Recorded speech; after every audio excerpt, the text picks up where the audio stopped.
Clase 9. En la clase anterior estuvimos observando por qué el apóstol Pablo les habla a los corintios como a sus hijos. Y una de las razones, o la razón principal, es porque él los engendró por medio del Evangelio. El Evangelio tiene poder para engendrar una nueva criatura. Por eso es que es muy importante el predicar el Evangelio, porque tiene poder para hacer que las personas nazcan de nuevo, nazcan del Espíritu de Dios. El apóstol Pablo aconseja sobre la inmoralidad sexual en la iglesia de Corintio, que es lo que aconseja contra un inmoral, que el tal sea entregado a Satanás para la destrucción del cuerpo más el espíritu viva. ¿Cuál era el significado de esa parte? Sea entregado a Satanás para la destrucción del cuerpo más el espíritu viva. ¿Qué quería decir esa expresión? Que se quite la protección de Dios. En una de esas podría arrepentirse. Exactamente. Quitarle la protección de Dios o la cobertura de Dios para que estuviese a merced del diablo en el mundo, el lugar donde ejerce su control. Y podría atacar el cuerpo físico, lo más probable. Y ese dolor o sufrimiento físico lo iba a llevar al arrepentimiento. Un pastor ayer estuvimos tratando ese mismo pasaje bíblico en Puerto Montt y contó una historia de un hermano, no recuerdo si era un pastor o hermano, parece que era un hermano, que fue infiel a su esposa y se fue con otra mujer. Pero él no se arrepentía y le daba lo mismo. Así que lo expulsó de la iglesia.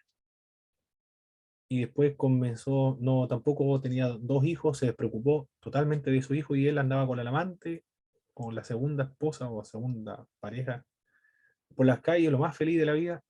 Y el pastor vio esta escena y se indignó y comenzó a orar. Ya lo habían expulsado de la iglesia por inmoral y porque no quería cambiar ni arrepentirse.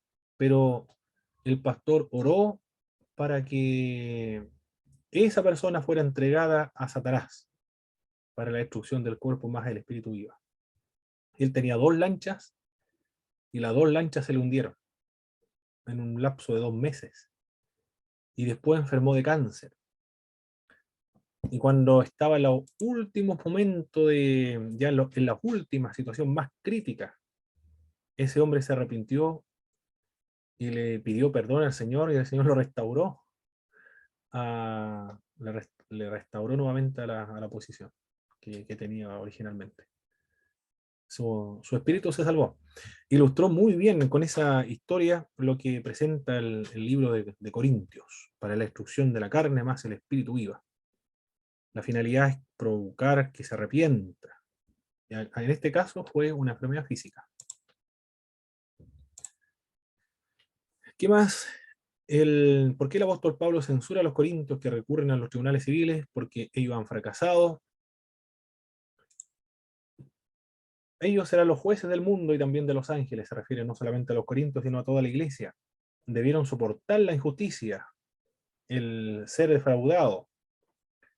¿Y qué eran los corintios antes de convertirse a Cristo? Eran promiscuos, los corintios eran idólatras, sensuales, ladrones, bandidos, borrachos, estafadores, rapaces. Más ya han sido santificados, han sido regenerados, han sido justificados por la obra de Jesucristo. Los argumentos que emplea el apóstol Pablo contra el libertinaje: el cuerpo es para el Señor, el cuerpo es miembro del cuerpo de Cristo, el cuerpo no es para que se pegue contra él, el cuerpo es templo del Espíritu Santo, el cuerpo no es nuestro, el cuerpo fue comprado, el cuerpo es para la gloria de Dios. Los consejos que da el apóstol Pablo respecto al matrimonio: cada uno tenga su propio cónyuge, dice ambos deben cumplir el deber conyugal. El negarse por un tiempo debe ser por consentimiento mutuo. El que no tiene el don de continencia, que se case. Eso indicaba el apóstol Pablo, de acuerdo a la clase anterior. Y ahora vamos a trabajar la otra clase correspondiente a la de hoy día.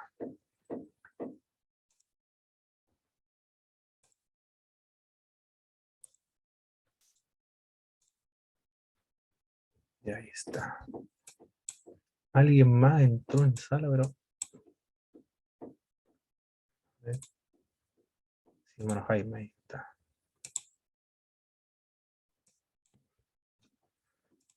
Muy bien. Estamos en el capítulo, todos con nuestras Biblias, en el capítulo 7.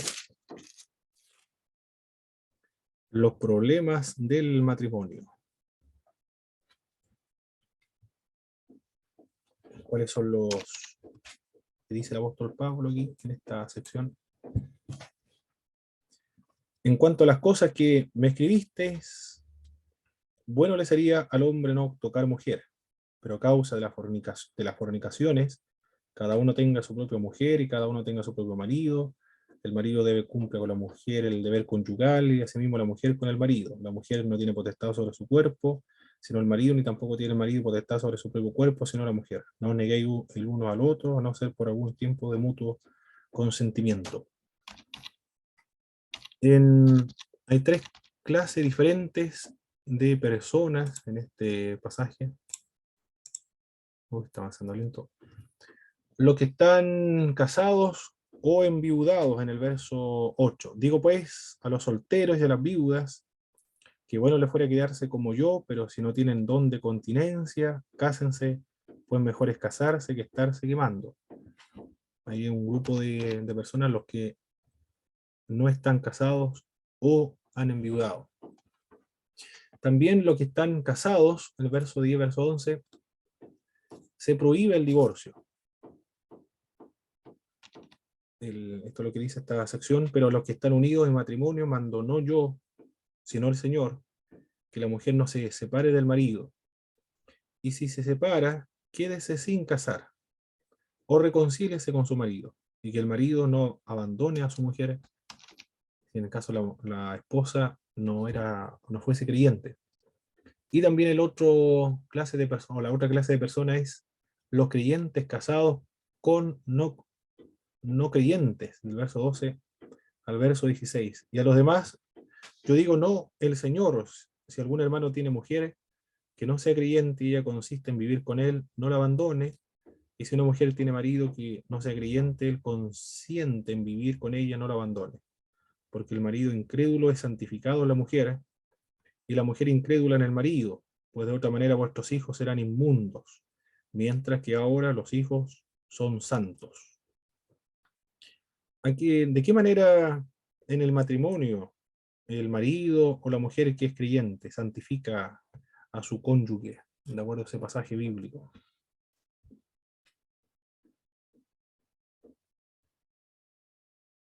¿O en qué sentido podría un creyente santificar a su cónyuge?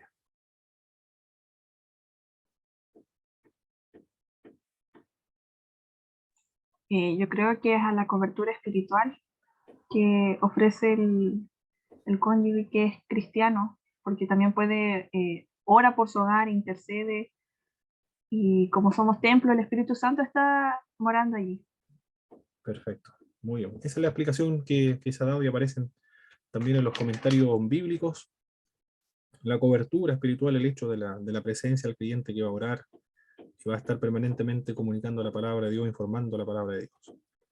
Los hijos, mira lo que dice el texto bíblico acá, que de otra manera, si no fuese así, serían inmundos, mientras que ahora son estos niños, con un padre que sea creyente, ya estos niños son santos. ¿Cuál es la idea de la santidad acá que se podría, que se puede considerar? Bueno, santo significa separado o apartado. Y los hijos dentro de la familia cristiana son parte, miembro del pueblo de Dios. En ese sentido ya están, bueno, las iglesias que no bautizan bebés están dedicados, se dedican al Señor. Las iglesias bautistas, por ejemplo, se dedican al Señor. Las iglesias que conciben el bautismo como signo y sello del nuevo pacto, entonces lo bautizan. No para salvación, sino porque son miembros de la familia del pacto, como las iglesias presbiterianas, por ejemplo. la luterana, la anglicana también, las iglesias metodistas. Esa es la razón. Y aquí en Chile, la Misión Iglesia Señor, también la Evangélica Pentecostal, bautizan infantes por esa razón. Porque por el hecho de ser parte de la familia de Dios, ya son considerados santos. Y después, los creyentes, ¿qué más dice hasta el verso 16? Si el incrédulo se separa, sepárese, pues no está el hermano o hermana sujeto a servidumbre en semejante caso, sino que a paz lo llamó el Señor. Porque ¿qué sabes tú, mujer, si quizás harás salvo a tu marido? ¿O qué sabes tú, marido, si quizás harás salvo a tu mujer? Esos son los tres diferentes personas que nos presenta el apóstol Pablo en esta parte de la Escritura. Pablo tiene dos grandes cosas que decir, que tiene valor permanente para los creyentes en esta sección. El cónyuge que no es creyente es consagrado por medio del creyente. Eso no habla acerca de consagración, pero pareciera que fuera una consagración solamente externa, no una consagración interna. Parece que solamente externa, con la eventualidad o la posibilidad de que la persona en algún momento sea creyente.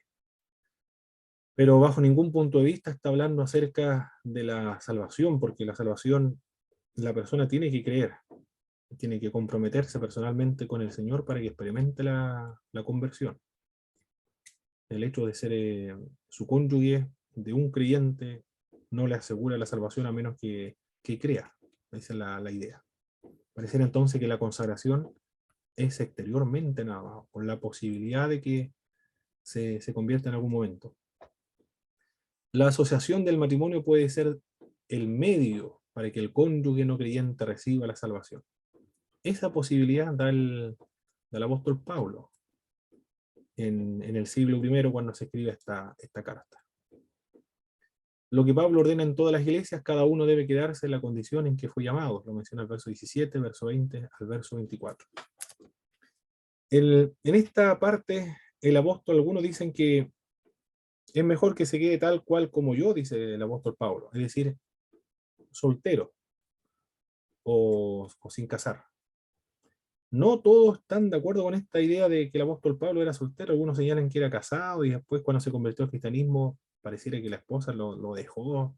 Más ya no dice nada la Biblia, que son especulaciones nada más. Pero algunos dicen que el apóstol Pablo estaba casado. Es posible que Pablo haya estado casado. No hay seguridad, solamente especulación. ¿Por qué? Porque era un rabino. Y el apóstol Pablo declara que no había fallado ninguno de los deberes que imponía la ley tradicional. Y una de estas leyes era el estar casado. Se decía que aquel que no se ha casado y ha tenido hijos había matado a su posteridad. Eso es lo que decía la tradición o la ley tradicional. El no casarse o no tener hijos es fallar al mandamiento de Dios de multiplicar y fructificar. Es muy importante en el Génesis capítulo 1, ya habla acerca de multiplicar y fructificar. Si el apóstol Pablo, siendo un rabino, no se hubiera casado, entonces estaría violando esa parte del mandamiento y también las tradiciones de la ley. La edad para los judíos de contraer matrimonio era los 18, y un judío devoto y ortodoxo como era el apóstol Pablo, probablemente no estuviese soltero. Es muy poco probable que estuviera soltero. Además, el apóstol Pablo dice en el libro de los Hechos, en el capítulo 26, verso 10, dio su consentimiento para la muerte de Esteban. Si él da su consentimiento para la muerte de Esteban, entonces quiere decir que era miembro o parte del Sanedrín. Y para estar o para ser miembro del Sanedrín, uno de los requisitos era el estar casado. Porque se suponía que los casados eran más piadosos. Este es el comentario que da el comentarista William Barclay. Sin embargo, existía una tradición judía que permitía a un rabino el quedarse soltero, pues el procrear era para el resto de la sociedad. Un rabino se casaba con la ley, por tanto quedaba exento de la responsabilidad de contraer matrimonios. De acuerdo a los documentos judíos de esa época, que damos la misma situación si era casado o no casado. No sé qué opinan ustedes, hermanos, si lo han comentado en alguna oportunidad en sus iglesias o lo han escuchado en algún documental por ahí, en algún estudio bíblico, si el apóstol Pablo era casado o no, o se han escuchado estos mismos argumentos u otros.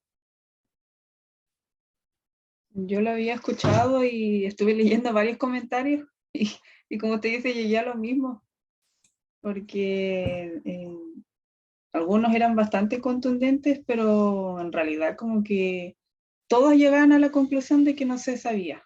Era mejor no decir algo que la Biblia no decía. Perfecto. Ok. Correcto, correcto. Buen principio, buen criterio para tomar una decisión en cuanto cuando hay varias posturas. Mejor guardar silencio donde la Biblia guarda silencio. ¿Por qué se acusaba el, con respecto a los problemas que se originaba o la acusación que se le daba a los cristianos, o se acusaba a los cristianos de dividir a las familias? ¿Cuál era la razón por la cual tenían esta acusación? Algunos cristianos decían que los únicos familiares que tenían eran los otros cristianos, los santos. Eran radicales los cristianos antiguos, ¿eh? Los maridos incrédulos, le era difícil tener a una esposa creyente también. ¿Por qué?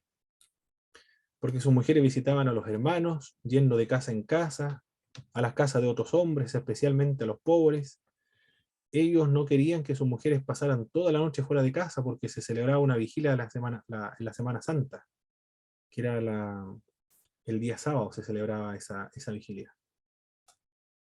No querían dejar entrar en casa para besar las cadenas de los mártires, o hasta cambiar besos con cualquiera de los hermanos que eran. Eso es lo que dice Tertuliano de Cartago. Se refiere al ósculo santo que practicaban los cristianos. Era como la paz que se da en misa allá, se daba en esa época del siglo I, el ósculo santo. Y al, a los esclavos, en la iglesia primitiva también se podía obtener la libertad de los esclavos. Por precio fuiste comprado, dice el apóstol Pablo. Por precio fuiste comprado. Cada uno, cada uno como el Señor le repartió y como Dios llamó a cada uno, así haga. Esto ordeno en todas las iglesias. Fue llamado alguno siendo circunciso, quédese circunciso. Fue llamado alguno siendo incircunciso, no se circuncide. La circuncisión nada es y la incircuncisión nada es, sino el guardar los mandamientos de Dios, cada uno en el estado en que fue llamado. En él se quiere, fuiste llamado siendo esclavo, no te dé cuidado, pero también si puede hacerte libre, procúralo más. Porque el que en el Señor fue llamado siendo esclavo, liberto del Señor. Asimismo, el que fue llamado siendo libre, esclavo es de Cristo. Por precio fuiste comprado, no os hagáis esclavo de los hombres. Ya ese texto del verso 23, existía la posibilidad, este es el comentario que da William Barclay, existía la posibilidad de que un esclavo comprara su libertad. El poco tiempo del que disponía se encargaba de otras tareas y ganaba unas pocas monedas con el tiempo que tenía. Su amo tenía derecho a cobrar una comisión de esas pobres ganancias que tenía. Pero el esclavo iba depositando su dinero que ganaba en el templo de algún dios. Esto de acuerdo a la cultura de los griegos, de los romanos, la cultura gentil. Cuando había reunido el dinero para su liberación, en el templo llevaba allí a su amo. El sacerdote le entregaba el dinero y entonces simbólicamente el esclavo pasaba a ser propiedad de ese dios en particular, al cual le había depositado el dinero. Y por tanto libre de servir a ningún otro hombre. Eso es lo que Pablo tiene en mente, dice William Barclay. Puede que tenga en mente eso, el apóstol Pablo esté pensando más bien en la redención del Antiguo Testamento. Ahí no hay seguridad. Pero eso es lo que dice William Barclay acá, teniendo el trasfondo de la práctica de los esclavos para lograr su libertad. Simbólicamente, el Dios al cual el esclavo le depositaba los dineros, le pagaba al amo y así lo dejaba libre, porque ahora era esclavo de este Dios. El cristiano ha sido comprado por Cristo, por tanto, cualquiera sea su condición social, es libre de todos los hombres porque ahora es propiedad de Dios. La ilustración o el trasfondo puede ser ese, pero a mi parecer el trasfondo más bien viene del trasfondo del Antiguo Testamento, del Goel, del Redentor, aquel que lo liberaba mediante el pago de un precio. Me da la impresión que es el trasfondo que está utilizando el apóstol Pablo para referirse: por precio fuisteis comprado, no os hagáis esclavo de los hombres. Me da la impresión que ese es el trasfondo que tiene el apóstol Pablo. Pero igual es interesante esta práctica que tenían los gentiles o los profanos de un esclavo lograr su libertad. También con respecto, dice, el don de continencia, lo dice el pasaje en alguna de estas partes. Bueno, no es solamente el de quedarse soltero o el don de continencia. También el matrimonio también es considerado como un don. El capítulo 7, en el verso 7, tanto el uno como el otro son considerados como Dios, como don. El matrimonio como el quedarse soltero. Hay otra pregunta del verso 25. Del verso 25 en adelante. En cuanto a las vírgenes, no tengo mandamiento del Señor, mas doy mi parecer como quien ha alcanzado misericordia del Señor para ser fiel. En griego, ese término virgen es partenos. 3 explicaciones a este pasaje bíblico. ¿Cuáles son estas 3 explicaciones? Algunos señalan que como un consejo a los padres en relación con el matrimonio de sus hijas solteras. Otros indican la costumbre de vivir 2 personas del sexo opuesto juntos hasta la misma cama, pero sin que el cuerpo interviniera en su relación con la finalidad de dominar sus impulsos. Principalmente tendría que ver este tema con las prácticas de otras religiones. O los casamientos eran celebrados en Corinto, pero que había decidido no consumar el matrimonio. Esas son las 2 explicaciones que se dan a este pasaje de la Virgen. No tengo mandamiento, dice el apóstol Pablo, más doy mi parecer, como quien ha alcanzado misericordia del Señor para ser fiel. Tengo pues esto por buena causa de la necesidad que apremia, que hará bien el hombre en quedarse como está. Está ligado a mujer, no procures soltarte. Está libre de mujer, no procures casarte. Más también si te casas no peca, y si la doncella se casa no peca, pero los tales tendrán aflicción de la carne, y yo se lo quisiera evitar. Pero esto digo, hermanos, que el tiempo es corto, resta pues que los que tienen esposa sean como si no la tuviesen, y los que lloran como si no llorasen, y los que se alegran como si no se alegrasen, y los que compran como si no poseyesen, y los que disfrutan de este mundo como si no disfrutasen, porque la apariencia de este mundo se pasa. Quisiera pues que estuviesen sin congoja. El soltero tiene cuidado de las cosas del Señor, de cómo agradar al Señor, pero el casado tiene cuidado de las cosas del mundo, de cómo agradar a su mujer. El largo este pasaje hasta el verso 14. Bueno, di las explicaciones y los consejos que se pueden extraer acá del apóstol Pablo es que la autodisciplina es cosa excelente, o el dominio propio, pero no hacer de la religión algo antinatural y no hacer una agonía de la religión. Respecto a las personas solteras debido a la crisis actual, parece que se refiere a que el tiempo es corto. La crisis actual, que menciona el pasaje bíblico, se refiere al que el tiempo es corto, desde la perspectiva de los cristianos de esa época, que es la misma que nuestra, que tenemos hoy todos los cristianos, de la inminente venida del Señor Jesucristo.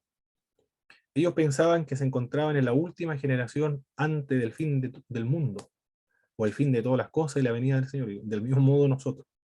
En la época de Abel también pensaba que Cristo iba a venir antes de que él muriera. Y nosotros los cristianos de todas las épocas siempre nos hemos considerado como el fin del mundo. Estamos en los últimos tiempos, inmediatamente eh, se va a acabar el mundo. Los cristianos de esa época también pensaban lo mismo. Por eso el apóstol Pablo recomienda casarse o quedarse como están. Si está casado, no busque separarse. Si está soltero, no busque casarse. Si se casa, pasará por muchos aprietos. En los versos 29 al 31 describe la actitud del cristiano ante la inminente venida del Señor. ¿Cuáles son los aprietos a los cuales se refiere el apóstol Pablo en el verso 28? En la sección del verso 32-35 lo menciona. Sus intereses están divididos, es decir, en las cosas del Señor y en las cosas del matrimonio. no estarán libres también de las preocupaciones del mundo. Mundo en griego es cosmos. Aquí Pablo se refiere a las condiciones de vida terrena que se convierte en dominio sobre el mundo. Esos son los aprietos. Y eso el apóstol Pablo dice que los quiere evitar. Otras traducciones bíblicas con respecto de las pártenos o de las vírgenes le pidieron por carta que aconsejara sobre este asunto, que no está muy claro a qué se refiere específicamente. Si se refiere a un padre para dar en casamiento a su hija, o se refiere a un novio que ha tomado la decisión de quedarse soltero y ha dejado en el altar a la novia. No hay una claridad acerca de ese pasaje en particular, pero esas son las explicaciones que se han dado. La palabra de Dios para todo dice lo siguiente: el hombre que cree que no le está cumpliendo a su prometida, que a ella se le están pasando sus mejores años y que debe casarse. Lo traduce acá con la Pártenos como prometida. Si alguno piensa que no está tratando a su prometida como es debido y ella ha llegado ya a su madurez. También la Nueva Versión Internacional traduce esta parte como prometida. Después de esta pregunta acerca de las pártenos o de las vírgenes, dice que se quede como el apóstol Pablo o que se case, no hace mal. Y esta otra sección del verso 8 tiene que ver con los sacrificados de los ídolos. Vamos a dar lectura a este pasaje de 5 versículos cada uno. Por favor, comencemos con la hermana Belén, después la hermana Danay y después la hermana Miriam, por favor. Capítulo 8, verso 5 versículos cada uno, hasta terminar el verso 13.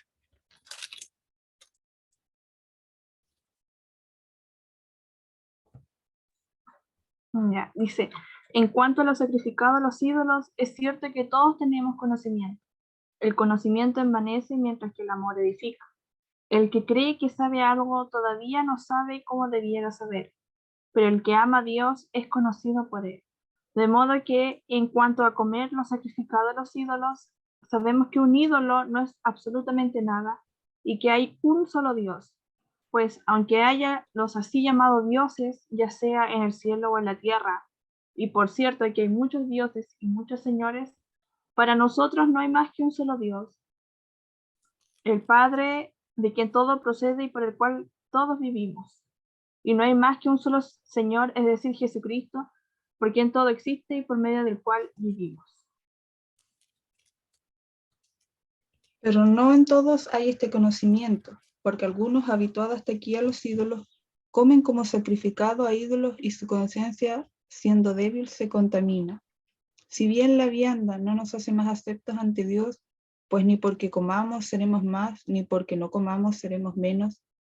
Pero mirad que esta libertad vuestra no venga a ser tropezadero para los débiles, porque si alguno te ve a ti que tienes conocimiento sentado a la mesa en un lugar de ídolos, la conciencia de aquel que es débil no será estimulado a comer de lo sacrificado a los ídolos, y por el conocimiento tuyo se perderá el hermano débil porque en Cristo murió. Versículo 12. De esta manera, pues, pecando contra los hermanos e hiriendo su débil conciencia, contra Cristo pecáis. Por lo cual, si la comida le es a mi hermano ocasión de caer, no comeré carne jamás, para no poner tropiezo a mi hermano. Perfecto, muchas gracias, hermanas. El conocimiento, se emplea el término acá, conocimiento, el capítulo 8. Pero en materias espirituales. ¿A qué tipo de conocimiento se está refiriendo? Principalmente el conocimiento que tiene acerca de Dios. Este creyente sabe que existe un solo Dios y no hay más Dios que uno solo. Tiene un criterio amplio entonces. En cuanto a temas doctrinales, tiene una comprensión completa de la existencia de un solo Dios, el monoteísmo. Por lo tanto, los otros ídolos como Zeus, como Afrodita, como Diana de los Efesios, como Hermes o como Apolos, como cualquiera de los otros dioses que están en el Imperio Romano, son ídolos. Pero esos ídolos no existen para el cristiano que tiene conocimiento. No existen.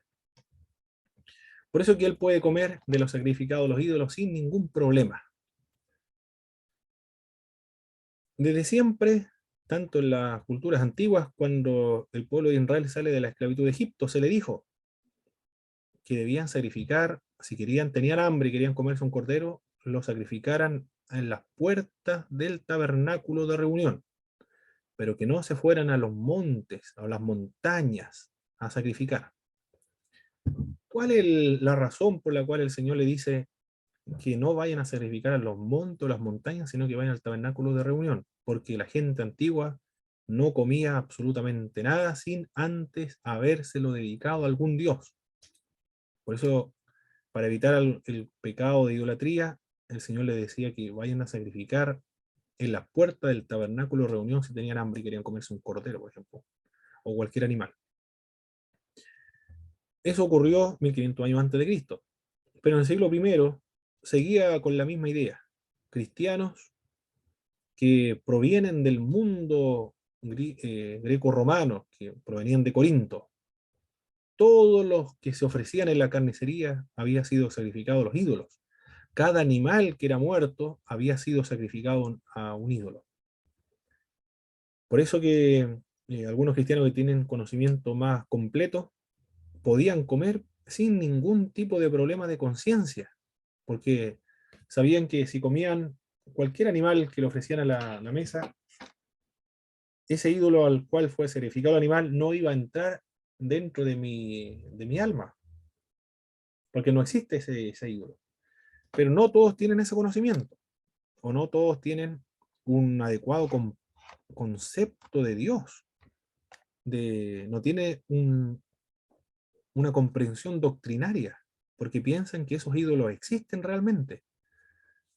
Cristianos nuevos dentro de la iglesia de Corintios no son absolutamente en su cosmovisión monoteístas, porque están recién convertidos, no sabemos la razón, sabemos que eso es lo que creían por lo que nos dice el apóstol Pablo, porque su conciencia se iba a contaminar, porque comiendo de los sacrificados de los ídolos, ese ídolo iba a entrar a su alma, y eso le iba a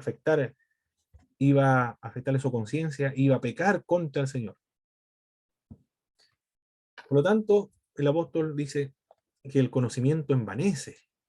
Ese conocimiento de tener una comprensión cabal de la doctrina, ese conocimiento envanece. Pero el amor edifica.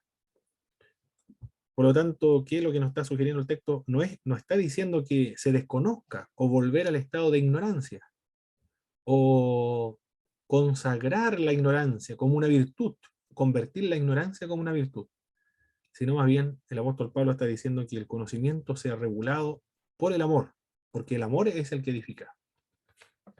En este texto no es una apología entonces a la ignorancia, sino a regular el conocimiento por medio del amor. Ahora Pablo pasa a explicar en qué consiste ese conocimiento. Los ídolos no existen. Existe un solo Dios, y del cual proceden todas las cosas en el cual vivimos y en el cual existimos. Un solo Señor Jesucristo también, por quien todo existe y por medio del cual nosotros vivimos. En el verso 7 dice que no todos tienen ese conocimiento, aunque todos son creyentes, pero no todos tienen una doctrina completa, porque la doctrina no es la que salva, lo que salva es la persona de Jesucristo, ni siquiera la doctrina en cuanto a Cristo, sino la fe en Jesús de Nazaret. Eso dice Justo González en uno de sus libros muy importantes que escribió, No creáis a todo espíritu. Porque la fe que salva es muy simple, muy sencilla. Después tiene que ir creciendo en la comprensión del Evangelio. Pero la que salva es sencilla. Y algunos cristianos son muy sencillos acá.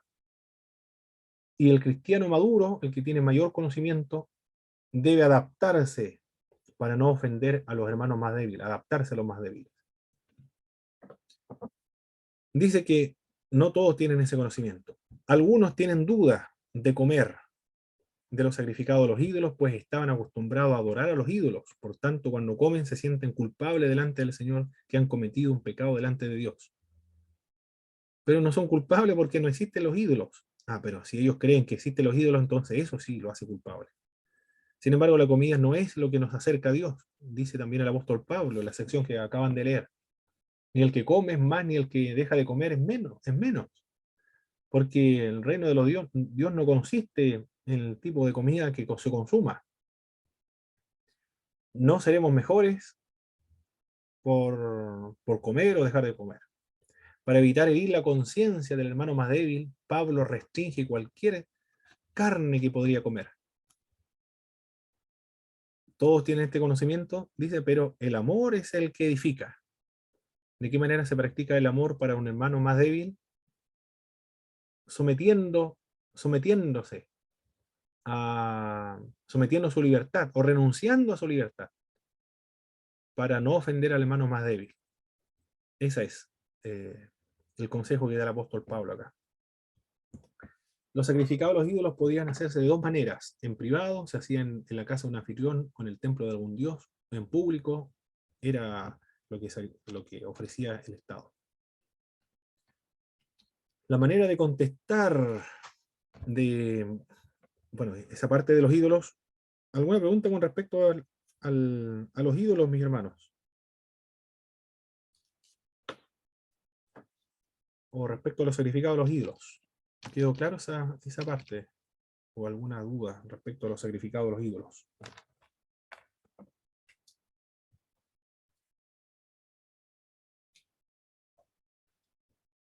Yo por lo menos entendí.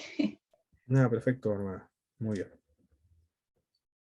Muy bien. El principio es renunciar, lo que podemos aprender ahí, y cómo se practica el amor en este caso, renunciando a nuestros derechos. Y para no ofender al hermano más débil. En el capítulo 9 ahora. En el capítulo 9, ¿quién faltaba que leyera? Mi hermano Jaime y mi pastor Marcos, por favor. Mi hermano Jaime del verso del 1 hasta el verso 7 y mi pastor Marcos del verso 8 hasta el verso 14, por favor. Amén, mi hermano.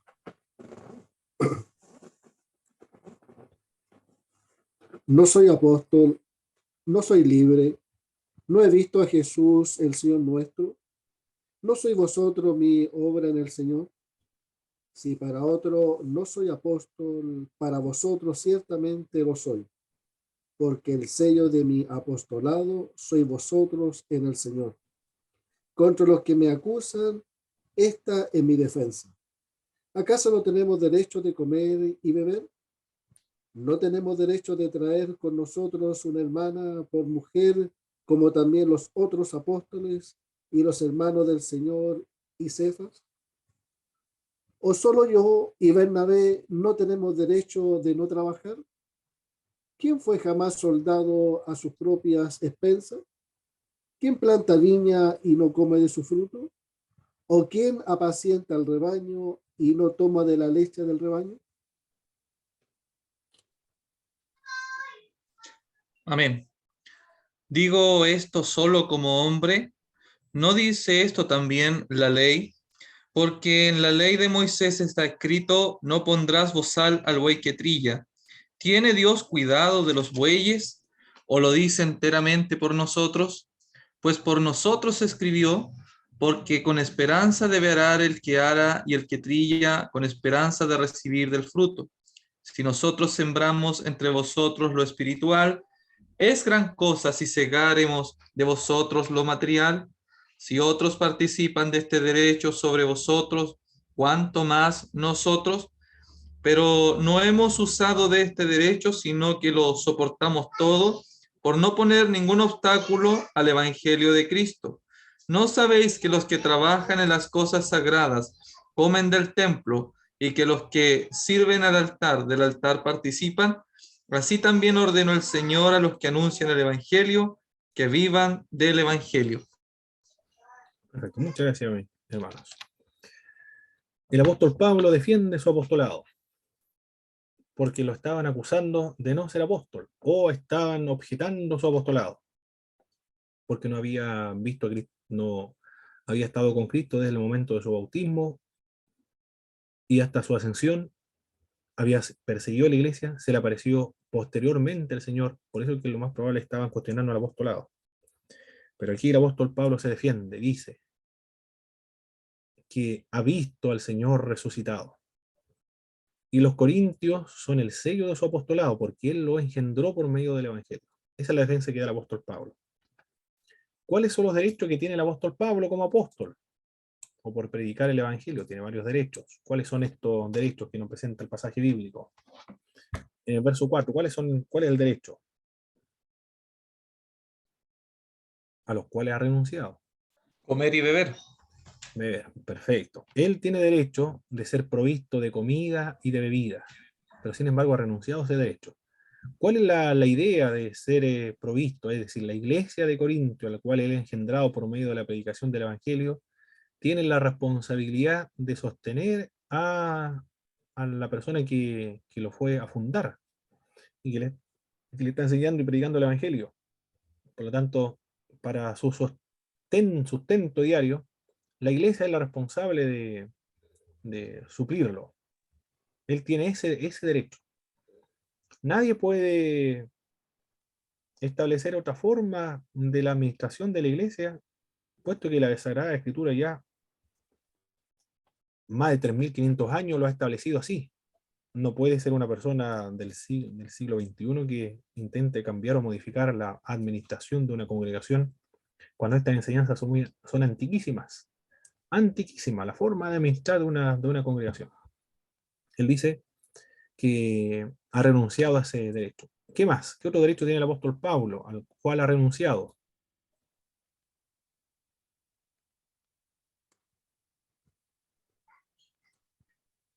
Traer una hermana por mujer como los demás apóstoles. Perfecto.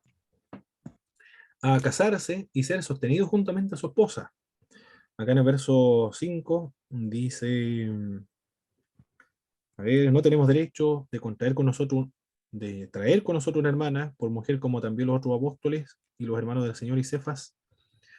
Los hermanos del Señor se refiere a los hermanos de sanguíneos, ¿sí? Sanguíneos de Jesucristo. Casarse y ser sostenido juntamente con su esposa. Bueno, él no tiene esposa, no se ha casado. Suponemos que no tiene esposa. Es una suposición, no sabemos si enviudó o no, o se separó o no, eso no lo sabemos. Pero él dice que ha renunciado a ese derecho de tener una esposa y ser sostenido con ella. ¿Qué otro derecho tiene el apóstol Pablo al cual bueno, esos son los dos. Y la razón por la cual ha renunciado el apóstol Pablo a este derecho es para no ser obstáculo en la proclamación del Evangelio. Lo dice en el verso 12. La filosofía del apóstol Pablo. La vida es una contienda. También la vida requiere disciplina. La vida debe tener conocer la meta. No podemos salvar a otros si no somos dueños de nosotros mismos, de lo que podemos aprender de todo lo que está empleando el apóstol Pablo. ¿Cuáles son las ilustraciones que emplea el apóstol Pablo para indicar que él tiene derecho de ser sostenido, de recibir los recursos económicos, el sustento económico de parte de esta iglesia? Presenta algunas ilustraciones. ¿Cuáles son estas? El de soldado. Muy bien. ¿Qué soldado? Dice, se costea sus propios gastos. Muy bien. ¿Qué más, aparte del soldado? El fruto de la viña. Muy bien, presenta entonces la ilustración que utiliza es la de un agricultor. Todos los soldados están sirviendo porque le están solventando su mantención, y un agricultor está cosechando, está sembrando para cosechar en algún momento. ¿Qué otra ilustración emplea el apóstol Pablo para ilustrar el sustento del cual la iglesia es responsable para sus ministros? Apacentar las ovejas y tomar el fruto de las ovejas, que es la leche. O de la imagen, bueno, la imagen de un agricultor ahí. También la otra ilustración, bueno, un agricultor es ese. También presenta otras ilustraciones del atleta. Habla acerca de un atleta en el verso 24. Cuando dice, no sabéis que los que corren en el estadio, todo la verdad corren, pero uno se lleva el premio, corred de tal manera que lo obtengáis. La primera era para ilustrar el sustento económico y la otra es de cómo se debe correr la carrera de la fe. Como un atleta renuncia a todo para poder ganar el premio. Y también hay otra, es del boxeador, en el verso 26. Así que yo de manera corro, no como la aventura, de esta manera peleo, no como quien golpea al aire, sino que golpeo mi cuerpo y lo pongo por servidumbre, no sea que habiendo sido heraldo para otros, yo mismo venga a ser descalificado. Algunos interpretan este pasaje de descalificación como de la salvación, y otros lo interpretan en cuanto a la recompensa de haber corrido fielmente. Esa es la traducción que se ha hecho también. Seguimos en el capítulo 9. El apóstol Pablo es un ejemplo, es un modelo de la enculturización. ¿A qué se refiere la enculturización? Es adaptarse a la cultura anfitriona cuando se le predica el evangelio, adaptarse, hacerse como parte de esa cultura para presentar el evangelio que sea más significativo. Él dice que se ha comportado como judío, en el verso 20, me he hecho a los judíos como judíos para ganar a los judíos. ¿Qué más se ha hecho el apóstol Pablo? Aparte de hacerse como judío, para poder ganar a los judíos.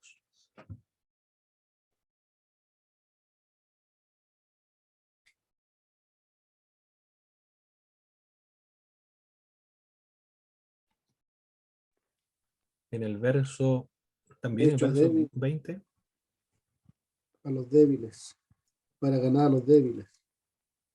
¿en qué verso es ese? 22. Perfecto, 22. Se ha comportado como observador de la ley, en el verso 20, aunque yo no esté sujeto a la ley, como sujeto a la ley, para ganar a los que están sujetos a la ley. Bien, se ha comportado como observador de la ley.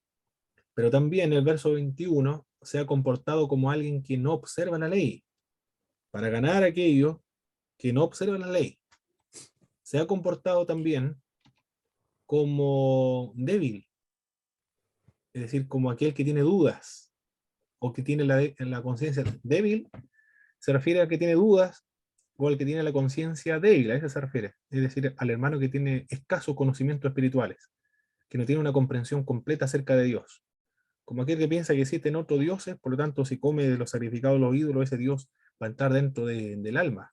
Así se ha comportado el apóstol Pablo para ganar a esa persona. ¿Qué más? El apóstol Pablo se ha comportado, bueno, de ese modo, pero la finalidad, el propósito, es poder ayudar o poder salvar a algunos.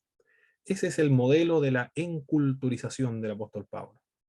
La enculturización es adaptarse a la cultura anfitriona para poder presentarle el evangelio, adaptarse a aquella cultura. Las lecciones espirituales que podemos aprender de este pasaje bíblico del capítulo 9 es que no podemos llegar a ninguna clase de amistad sin hablar el mismo lenguaje y pensar las mismas ideas de los otros. Por eso es que se debe conocer muy bien. Los misioneros practican y se les enseña esto. Deben conocer muy bien la cultura donde van a predicar. El idioma donde se van a predicar el evangelio también. Las tradiciones, la idiosincrasia, el modo de vestirse. Todo eso se debe aprender para que el evangelio sea mucho más significativo para ellos y no se produzcan estos choques culturales. Y el modelo bíblico del apóstol Pablo. También el Señor Jesucristo, el modelo de la enculturización, porque siendo Dios se hizo hombre y se revistió de todo nuestro lenguaje, nuestra cultura, comió como todos los seres humanos para poder predicar el evangelio. Una de las mayores necesidades que se nos presenta es la de aprender el arte de entendernos con la gente. Y el mayor problema es que no hacemos el esfuerzo de intentarlo, dice William Barclay en uno de sus comentarios. Mi hermano, ¿Sí, hermano Jaime? sí, yo creo que el Señor de alguna u otra manera trae obreros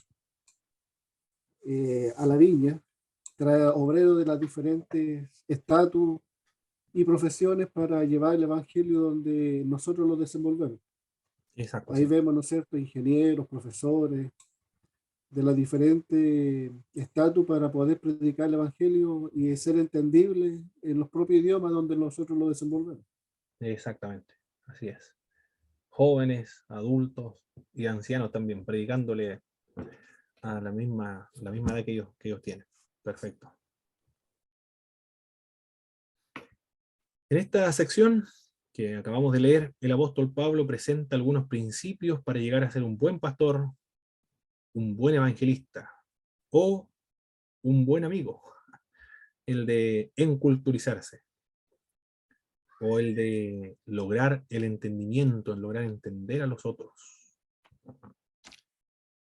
En el verso 24 al verso 27, por favor. ¿Quién falta? Volvamos otra vez atrás. Hermana Belén, por favor, del verso 24 al 27. Vamos a la lectura. Dice, ¿no saben que en una carrera todos los corredores compiten, pero solo uno obtiene el premio? Corran pues de tal modo que lo obtengan. Todos los deportistas se entrenan con mucha disciplina. Ellos lo hacen para obtener un premio que se echa a perder. Nosotros, en cambio, por uno que dura para siempre. Así que yo no corro como quien no tiene meta, no lucho como quien da golpes al aire. Más bien, golpeo mi cuerpo y lo domino, no sea que después de haber predicado a otros, yo mismo quede descalificado. Perfecto. Ahí tenemos son unos jarros griegos donde están presentando la competencia deportiva. El primer jarro, la pintura muy antigua, está representando el atletismo. Todos corriendo en el estadio. ¿Y el de abajo qué podría estar representando, hermanos? ¿Boxeo? El boxeo, es muy antiguo. Bueno, las artes marciales son muy antiguas siempre. Por las discusiones y las guerras que han tenido, siempre han tenido que prepararse. Ahí está el boxeo. Golpeo, ¿qué dice el apóstol Pablo? No golpeo, no como a la aventura. No como a la aventura. Así que yo de esta manera corro, no como a la aventura, de esta manera peleo. No como quien golpea al aire. ¿A qué se refiere golpear al aire? Está haciendo sombra, parece el boxeador. Esas son todas las imágenes, las ilustraciones que está empleando el apóstol Pablo para referirse a la disciplina, las disciplinas espirituales, el dominio de sí mismo. Pablo tiene como referencia acá los Juegos Olímpicos o los Juegos Ídmicos que se celebraban en Corinto cada 3 años. Y los lectores de esta epístola están acostumbrados. Ya el hecho de las ilustraciones que está empleando el apóstol Pablo es otro ejemplo de la enculturización porque él está hablando en su propio idioma. Ellos saben acerca del que corre, la corona incorruptible, del que golpea el aire. La gente entiende de qué ilustraciones está empleando porque son típicos de ahí, del lugar. El premio de esta carrera no es una corona corruptible. ¿Cuál era la corona que le entregaban en los Juegos Olímpicos de la antigüedad a los ganadores?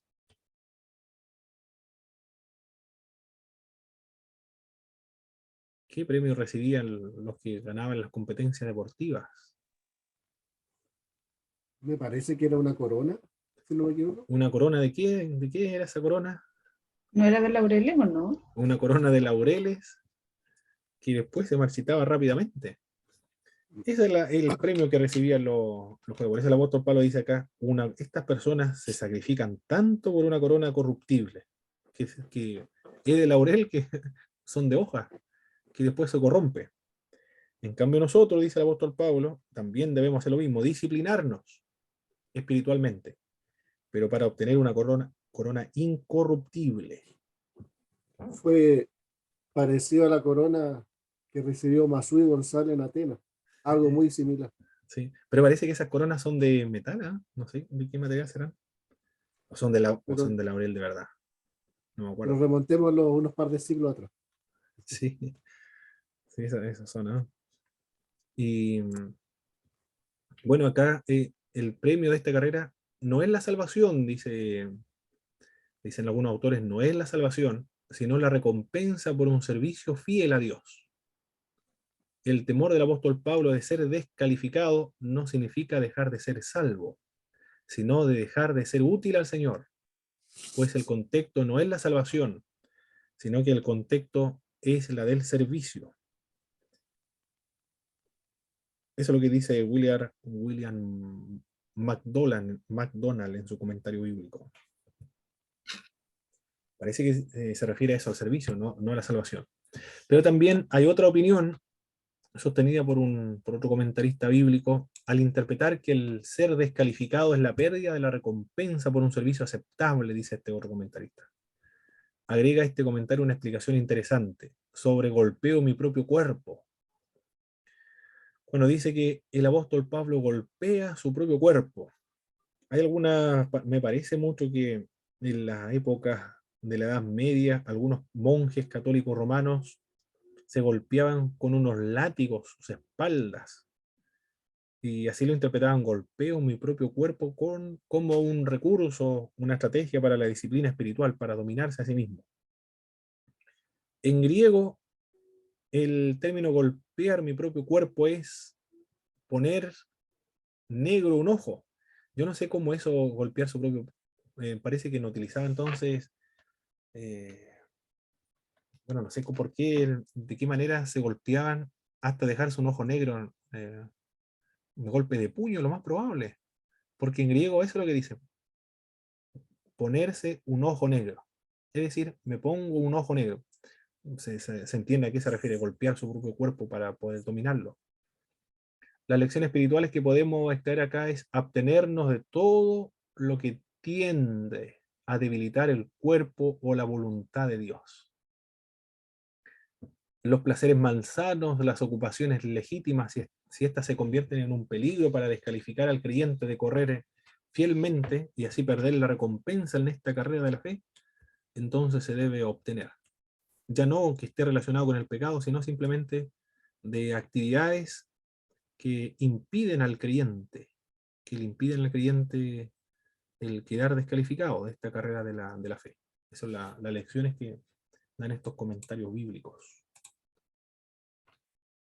Bien, alcanzamos a ver hay un sermón del hermano Jaime. Usted tenía que dar su sermón hoy día, ¿verdad? Sí, correcto, mi hermano. Ah, muy bien. Tiene minutos, mi hermano Jaime. 15 minutos para dar su sermón. No voy a activar la cámara, mi hermano, porque mi señal no está muy bueno y ando un poco congestionado. Ah, perfecto. Ya. Entonces lo vamos a escuchar nada más. Y como no va a compartir pantalla, entonces va a quedar grabado, porque cuando comparto pantalla no se graba. No sé cómo grabarlo para que no se vea ninguna disertación ahora de los hermanos.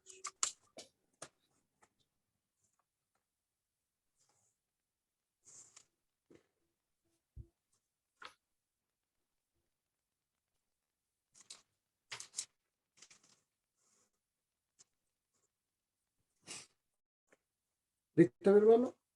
Muy bien. Ya. Adelante nomás. Bien, buenas tardes, mis hermanos y hermanas. Les ruego a todos ustedes que abran su Biblia en el libro de Primera de Corintios, capítulo 15, del versículo 12 al versículo 28.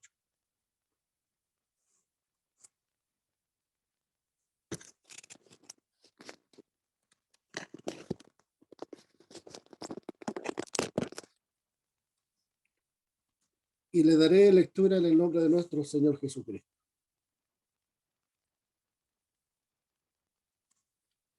Pero si nuestro mensaje es que Cristo resucitó, ¿por qué dicen algunos de ustedes que los muertos no resucitan? Porque si los muertos no resucitan, entonces tampoco Cristo resucitó. Y si Cristo no resucitó, el mensaje que predicamos no vale para nada, ni tampoco vale para nada la fe que ustedes tienen. Si esto fuera así, nosotros resultaríamos ser testigos falsos de Dios, puesto que estaríamos afirmando en contra de Dios que Él resucitó a Cristo, cuando en realidad no lo habría resucitado si fuera verdad que los muertos no resucitan. porque si los muertos no resucitan, entonces tampoco Cristo resucitó. Y si Cristo no resucitó, la fe de ustedes no vale para nada. Todavía siguen en sus pecados. En este caso también están perdidos los que murieron creyendo en Cristo. Si nuestra esperanza en Cristo solamente vale para esta vida, somos los más desdichados de todos. Pero lo cierto es que Cristo ha resucitado. Él es el primer fruto de la cosecha. Ha sido Él el primero en resucitar. Así como por causa de un hombre vino la muerte, también por causa de un hombre viene la resurrección de los muertos. Y así como en Adán todos mueren, así también en Cristo todos tendrán vida, pero cada uno en el orden que le corresponda. Cristo en primer lugar. Después, cuando Cristo vuelva, los que son suyos. Entonces vendrá el fin, cuando Cristo derrota a todos los señoríos, autoridades y poderes, y entregue el reino al Dios y Padre. Porque Cristo tiene que reinar hasta que todos sus enemigos estén puestos debajo de sus pies. Y el último enemigo que será derrotado es la muerte. Porque Dios lo ha sometido todo bajo los pies de Cristo. Pero cuando dice que todo le ha quedado sometido, es claro que esto no incluye a Dios mismo, ya que es Él quien ha sometido todas las cosas. Cuando todo haya quedado sometido a Cristo, entonces Cristo mismo, que es el Hijo, se someterá a Dios, que es quien sometió a Él todas las cosas. Así Dios será todo en todo. Amén. Algunas personas niegan la resurrección del cuerpo humano. Es algo perfectamente natural, que como el hombre natural puede cuestionar la resurrección. Algunas personas han perdido brazos, piernas y otras partes del cuerpo en guerras, accidentes, y sus partes del cuerpo han permanecido en distintas partes del mundo. Por esa razón, la resurrección le resulta absurda en algunas mentes naturales. ¿Cómo su cuerpo podría ser resucitado como un todo? Otras personas creen que el alma del hombre es inmortal, pero que el cuerpo es solo para esta tierra. Es la fuente de la enfermedad, aflicción, pesar, dolor, pecado, mal, muerte y corrupción. Por consiguiente, resulta imposible que el mismo cuerpo sea resucitado. Acontecimiento mediante el cual Jesús regresó de la muerte física con un cuerpo glorificado a una nueva vida para nunca más morir. La resurrección corporal de Jesús es una de las doctrinas esenciales de la fe cristiana. Dicha resurrección convalida la afirmación de que Él es Señor y Cristo. Ella corrobora que su vida y su muerte no fueron simplemente la vida y la muerte de un hombre bueno, sino que Él en verdad era Dios encarnado y por su muerte tenemos perdón de pecados. La doctrina de la resurrección física de Jesús ha sido reconocida por toda la iglesia como una doctrina fundamental y central de la fe cristiana. Es doctrina esencial al cristianismo. El apóstol Pablo en su importancia estriba en que es el testimonio escrito más primitivo de la resurrección de Jesús. Junto con esto está el testimonio de Pablo respecto a la resurrección de los creyentes cristianos en virtud de la fe de Cristo. ¿Por qué es importante que toda alma sea copartícipe de la resurrección de Cristo? La resurrección es importante porque sin ella el cristianismo no tendría sentido. ¿Qué es la resurrección? Futura vuelta a la vida corporal de todas las personas que hayan muerto. Los que creen en Cristo alcanzan la vida y felicidad junto a Dios. Los incrédulos, tormento eterno y separación de Dios. El cristianismo se basa en la vida de Cristo. El cristianismo es una religión abrahámica monoteísta basada en la vida, obra y enseñanza de Jesús de Nazaret, que están basadas en las Sagradas Escrituras. La resurrección es importante porque sin ella nuestra salvación no fuera posible. Negar la resurrección de Cristo hay consecuencias severas. Negar la resurrección sería como decir que Cristo no resucitó. Resulta irrazonable discutir que Dios no puede resucitar un cuerpo muerto. Estamos hablando de la omnipotencia de nuestro Dios. Ya Él lo ha hecho, ha resucitado un hombre, el hombre es Cristo Jesús. Desde entonces comenzó Jesús a declarar a sus discípulos que le era necesario ir a Jerusalén y padecer muchos de los ancianos, de los principales sacerdotes y de los escribas, y ser muerto y resucitar al tercer día, como le describe el evangelista Mateo. Negar la resurrección, ya sea de Cristo de nosotros, quiere decir que nuestra predicación es vana, o sea, infundada, desprovista de toda verdad y significado. El mensaje que predicamos, el evangelio, la buena nueva del Señor Jesucristo, a quien se ha resucitado para darnos el privilegio glorioso de vivir para siempre en la presencia de Dios, de tener una relación personal e íntima con Dios, de ser perfeccionado y servir a Dios frente a frente a un nuevo cielo y a una nueva tierra. El mensaje que predicamos, que Jesucristo es el Hijo de Dios, que murió por nuestros pecados y resucitó venciendo la muerte por nosotros.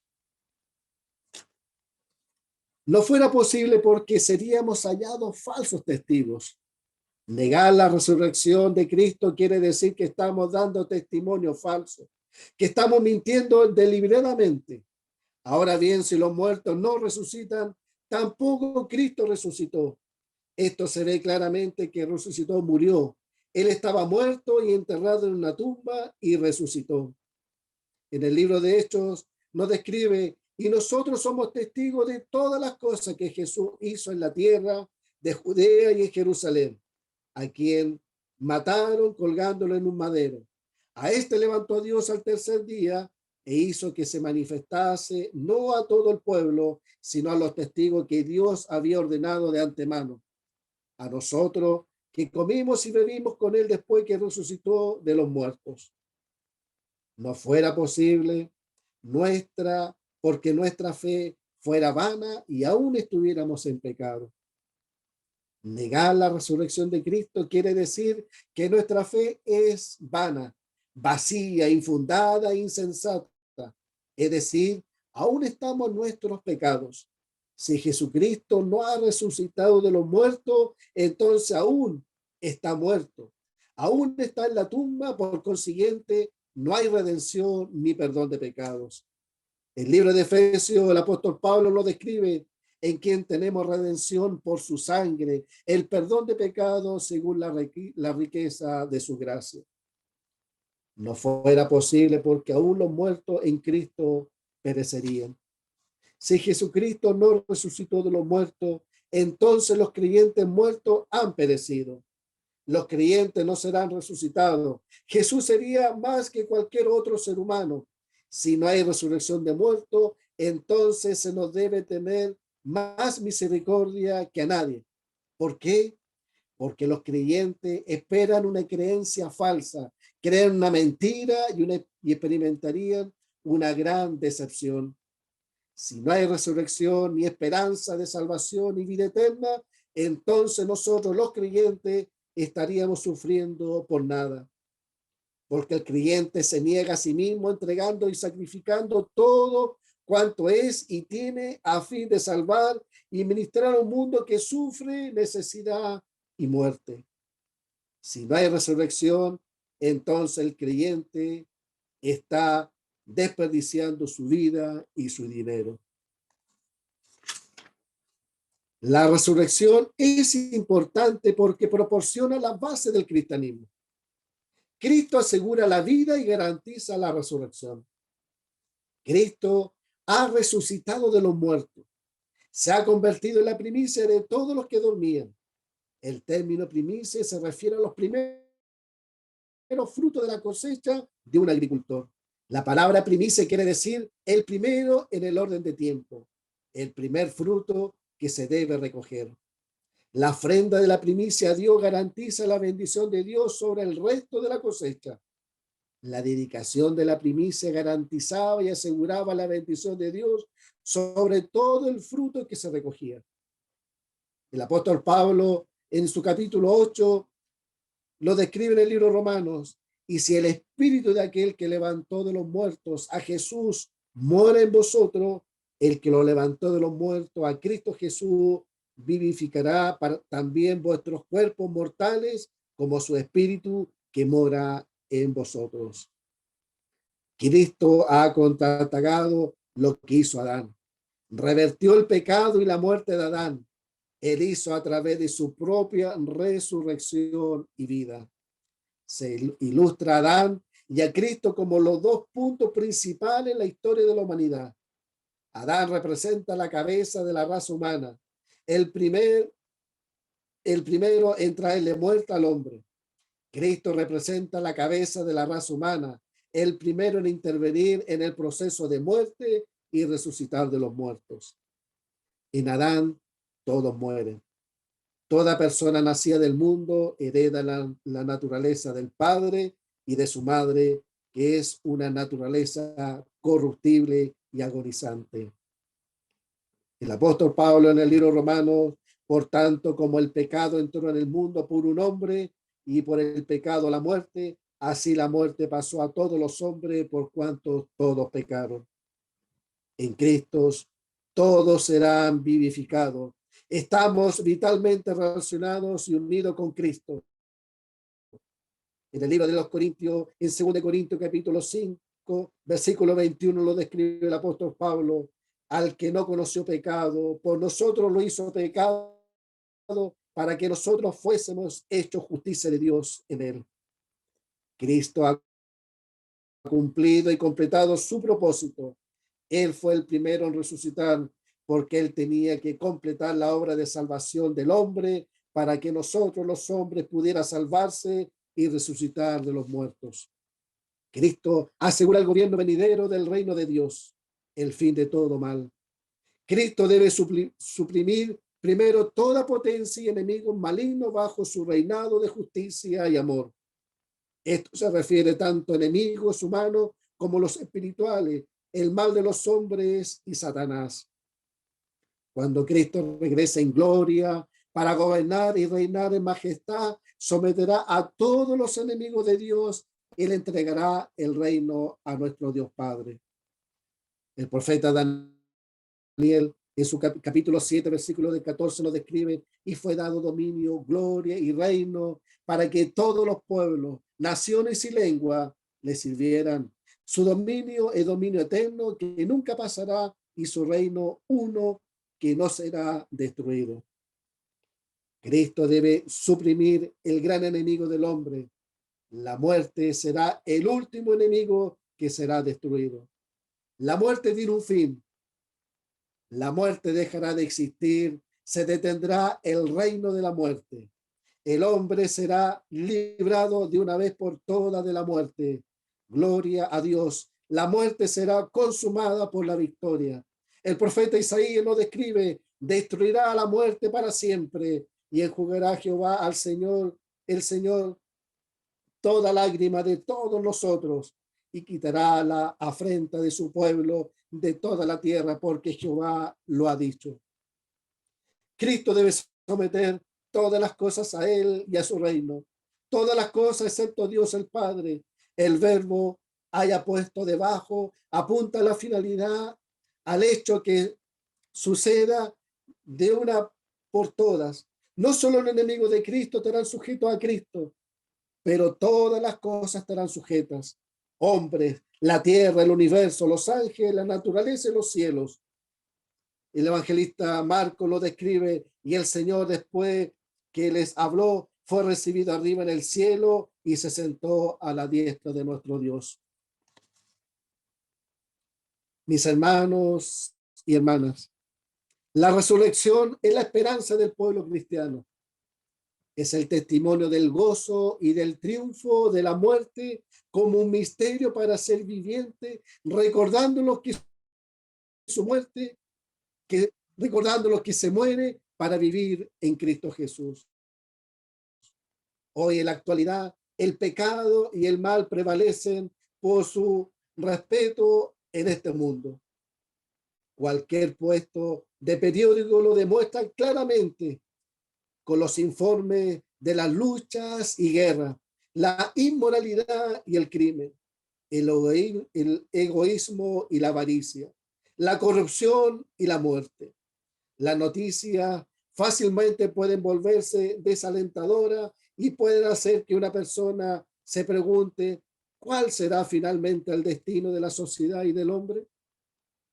Pero eso no es así para nosotros los creyentes, a los que hemos depositado nuestra fe en Cristo Jesús. Se acerca el día en que el propio Jesucristo pondrá a todos sus enemigos debajo de sus pies.